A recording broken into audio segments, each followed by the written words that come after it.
সুপ্রিয় দর্শক, আপনারা সকলেই জানেন কাশ্মীরের পাহেলগ্রামের জঙ্গি হামলার ঘটনায় প্রায় ২৬ জন নিরীহ ভারতীয় পর্যটকের মৃত্যু হয়েছিল। তারপর থেকেই ক্ষোভে ফুঁসছিল গোটা দেশ। সকলের একটাই দাবি ছিল পাকিস্তানের বিরুদ্ধে কঠোর প্রত্যাঘাত চাই। এই আবহে কেন্দ্রের নরেন্দ্র মোদী সরকার চরম হুঁশিয়ারি দিয়ে বলেছিলেন, দোষীরা পৃথিবীর যেই প্রান্তেই থাক না কেন তাদেরকে উচিত শিক্ষা দেওয়া হবে, জঙ্গিবাদের মাজা ভেঙে দেওয়া হবে।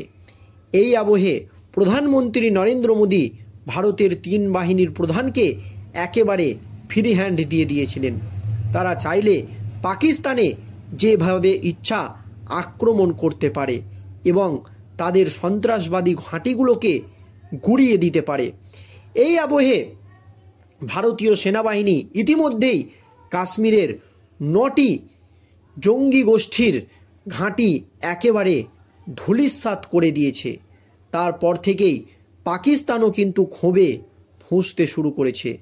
যদিও ভারতের ধারে ভারে একেবারেই কাছে নেই পাকিস্তান, তারপরও শত্রু পক্ষকে কমজোরি ভাবতে নারাজ কেন্দ্রের নরেন্দ্র মোদী সরকার। সেই জন্য ভারতও আবারও সব রকম প্রস্তুতি নিতে শুরু করেছে। পাকিস্তান ভারতে আক্রমণ করলেই পাল্টা প্রত্যাঘাত করা হবে। এই আবহে পশ্চিমবঙ্গ যেহেতু একেবারে সীমান্তবর্তী এলাকা, শেখ হাসিনা সরকারের পতনের পর ইউনূস সরকার যখন থেকে বসেছে, বাংলাদেশ কমবেশি ভারতের শত্রুতেই পরিণত হয়েছে। আর এই আবহে মুখ্যমন্ত্রী মমতা ব্যানার্জিকে একেবারে চরম বার্তা দিয়েছেন কেন্দ্রীয় স্বরাষ্ট্রমন্ত্রী অমিত শাহ। মুখ্যমন্ত্রী মমতা ব্যানার্জিকে সতর্ক করে দিয়েছেন এবং রাজ্যের নিরাপত্তা ব্যবস্থায় জোরদার করতে বলেছেন মুখ্যমন্ত্রী মমতা ব্যানার্জিকে কেন্দ্রীয় স্বরাষ্ট্রমন্ত্রী অমিত শাহ।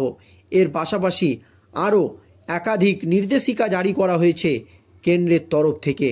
তারপরই মুখ্যমন্ত্রী মমতা ব্যানার্জির একেবারে চরম পদক্ষেপ। এক কথায় ১৮০ ডিগ্রি পাল্টি মেরে সুর নরম মুখ্যমন্ত্রী মমতা ব্যানার্জির।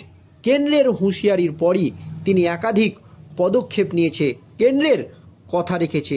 কি পদক্ষেপ নিয়েছে দর্শক শুনুন। পশ্চিমবঙ্গের মুখ্যমন্ত্রী মমতা বন্দ্যোপাধ্যায় ভারত পাকিস্তান সীমান্তে ক্রমবর্ধমান উত্তেজনা এবং অপারেশন সিন্ধুর প্রেক্ষাপটে রাজ্যের সমস্ত সরকারি কর্মকর্তা ও কর্মচারীদের ছুটি বাতিল করার নির্দেশ দিয়েছে। এই সিদ্ধান্তের পাশাপাশি তিনি রাজ্যবাসীকে একসঙ্গে লড়াই করার আহ্বান জানিয়েছেন, যা রাজ্যে প্রশাসনিক ও রাজনৈতিক উত্তেজনার জন্ম দিয়েছে। এই নির্দেশ ৭ই মে ২০২৫ নবান্ন থেকে জারি করা হয়েছে, যার লক্ষ্য জাতীয় নিরাপত্তা সংকটে রাজ্যের প্রশাসনকে পূর্ণ সক্রিয় রাখা। এবং তিনি আরও বলেন যে আতঙ্কিত হওয়ার কিছু নেই।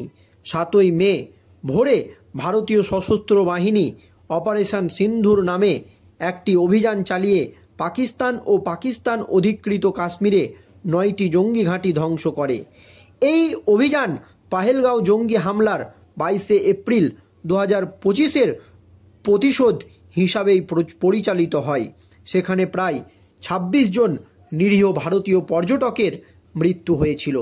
পাকিস্তান এই হামলাকে অনগ্রসর বলে নিন্দা করে পাল্টা জবাবের হুমকি দিয়েছে। এই পরিস্থিতিতে পশ্চিমবঙ্গ, যেটি ভারতের সীমান্তবর্তী রাজ্য হিসাবে কৌশলগত গুরুত্ব বহন করে, জাতীয় নিরাপত্তায় গুরুত্বপূর্ণ ভূমিকা পালন করে, তাই পশ্চিমবঙ্গকে আগে থেকেই সতর্ক করে দিয়েছে কেন্দ্রীয় স্বরাষ্ট্রমন্ত্রী অমিত শাহ। প্রতিবেদন অনুযায়ী তারপর থেকেই মুখ্যমন্ত্রী মমতা বন্দ্যোপাধ্যায় মঙ্গলবার সন্ধ্যায় নবান্নে একটি জরুরি বৈঠকের সিদ্ধান্ত নেন যে পুলিশ, স্বাস্থ্য, পরিবহন, বিদ্যুৎ এবং জরুরি পরিষেবা বিভাগের সমস্ত কর্মকর্তা ও কর্মচারীদের ছুটি তৎক্ষণাৎ বাতিল করা হবে। তিনি বলেন, এটি দেশের জন্য সংকটের সময়, আমাদের সকলকে এক হয়ে কাজ করতে হবে, প্রশাসনকে ২৪ ঘন্টা সক্রিয় থাকতে হবে।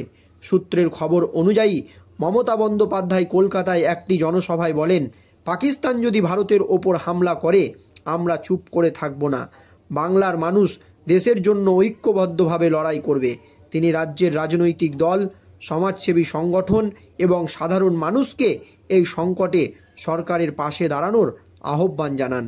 তার এই বক্তব্যকে রাজনৈতিক মহলে জাতীয়তাবাদী আবেগ হিসাবে দেখা হচ্ছে।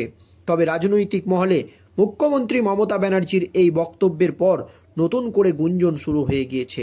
রাজনৈতিক মহলে গুঞ্জন, মমতা জাতীয় নিরাপত্তার নামে রাজনীতি করছেন। রাজ্যে আইন শৃঙ্খলা পরিস্থিতি সামলাতে ব্যর্থ তিনি এখনই জাতীয়তাবাদের মুখোশ পড়ছেন।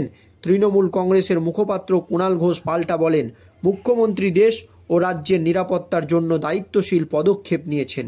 বিজেপি এই সংকটেও রাজনীতি করছে। প্রশাসনিক প্রস্তুতি। প্রতিবেদন অনুযায়ী ছুটি বাতিলের নির্দেশের পর রাজ্যের বিভিন্ন বিভাগে জরুরি প্রস্তুতি শুরু হয়েছে। পশ্চিমবঙ্গ, পুরুলিয়া, মুর্শিদাবাদ, মালদা এবং উত্তর 24 পরগনার মতো সীমান্তবর্তী জেলাগুলিতে নজরদারি বাড়ানোর নির্দেশ দেওয়া হয়েছে। স্বাস্থ্য বিভাগকে রাজ্যের হাসপাতালগুলিতে জরুরি চিকিৎসা সুবিধা প্রস্তুত রাখতে বলা হয়েছে। জেলা প্রশাসনকে সম্ভাব্য শরণার্থীদের জন্য আশ্রয় কেন্দ্র, খাদ্য এবং পানীয় জলের ব্যবস্থা করতে নির্দেশ দেওয়া হয়েছে সরকারের তরফ থেকে।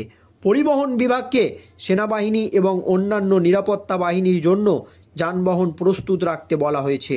মুখ্য সচিব বিপি গোপালিকা বলেন, রাজ্য প্রশাসন কেন্দ্রীয় সরকারের সঙ্গে সমন্বয় করে কাজ করছে। আমরা যে কোনো প্রস্তুতিতে মোকাবেলা করতে প্রস্তুত। সামাজিক ও রাজনৈতিক প্রভাব। সূত্রের খবর অনুযায়ী ছুটি বাতিলের সিদ্ধান্ত সরকারি কর্মচারীদের মধ্যে মিশ্র প্রতিক্রিয়া সৃষ্টি করেছে। রাজ্য সরকারি কর্মচারী সীমিত একাংশ বলছে জাতীয় নিরাপত্তার জন্য এই পদক্ষেপ গ্রহণযোগ্য, তবে কর্মচারীদের ওপর অতিরিক্ত চাপ পড়বে। অনেকেই তাদের পরিকল্পিত ছুটি বাতিল হওয়ায় অসন্তোষ প্রকাশ করেছে।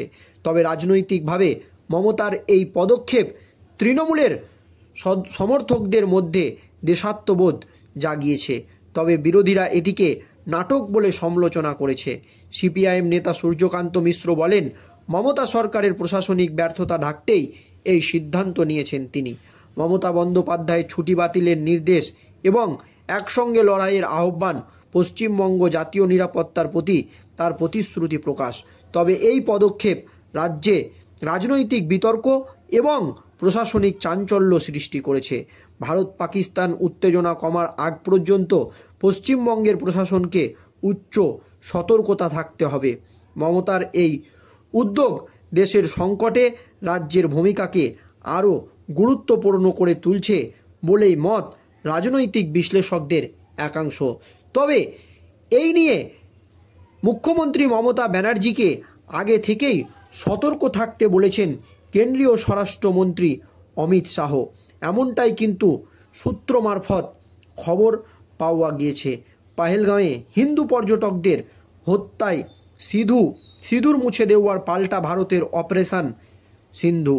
গভীর রাতে মাত্র 25 মিনিটের অপারেশনে একের পর এক জঙ্গি ঘাঁটি একেবারে ধ্বংস করে দেওয়া হয়। প্রধানমন্ত্রীর পূর্ণ স্বাধীনতার পরই বদলা নিয়েছে ভারতীয় সেনা। এইদিকে পাহেলগাঁওয়ের গণহত্যার পর সীমান্তে সতর্কতা জারি হয়েছে, কারণ পাকিস্তান পাল্টা প্রত্যাঘাত করতে পারে। এই আশঙ্কা উড়িয়ে দিচ্ছে না কোনো মহলই। এই পরিস্থিতিতে এবার পশ্চিমবঙ্গের মুখ্যমন্ত্রী সহ রাজ্যের মুখ্যমন্ত্রীদের সঙ্গে অমিত শাহ বৈঠক করেছেন। বিভিন্ন রাজ্যের মুখ্যমন্ত্রী, ডিজিপি ও মুখ্য সচিবদের সঙ্গে বৈঠকে বসেন কেন্দ্রীয় স্বরাষ্ট্রমন্ত্রী। এর মধ্যেই দেশ জুড়ে চলছে যুদ্ধের মহড়া। হামলার হাত থেকে বাঁচতে কী সাবধানতা নিতে হবে, কলকাতার বিভিন্ন জায়গায় চলল মক ড্রিল। নবান্নের সূত্রের খবর, বুধবার বিকেল থেকে মহড়া চলবে 7 দিন। এই মক ড্রিলে সাধারণ মানুষকে যুক্ত করা হবে না, তবে নিরাপত্তার সঙ্গে জড়িত সবাইকেই অংশ নিতে হবে। পাকিস্তানের সঙ্গে যুদ্ধের আবহে নাগরিক সুরক্ষায় দেশ জুড়ে মক ড্রিলের নির্দেশ দিয়েছে কেন্দ্রীয় সরকার। মঙ্গলবার সকালে জাতীয় নিরাপত্তা উপদেষ্টা অদিশ ডোভালের সঙ্গে বৈঠকে বসেন প্রধানমন্ত্রী নরেন্দ্র মোদী। মক ড্রিল নিয়ে বৈঠকে বসেন কেন্দ্রীয় স্বরাষ্ট্র সচিব গোবিন্দ মোহন। সেই বৈঠকে ভার্চুয়াল মাধ্যমে মুর্শিদাবাদ থেকে যোগ দিয়েছিলেন রাজ্যের মুখ্য সচিব মনোজ পান্ত। এই আবহে রাজ্যকে সতর্ক করেছে কেন্দ্র।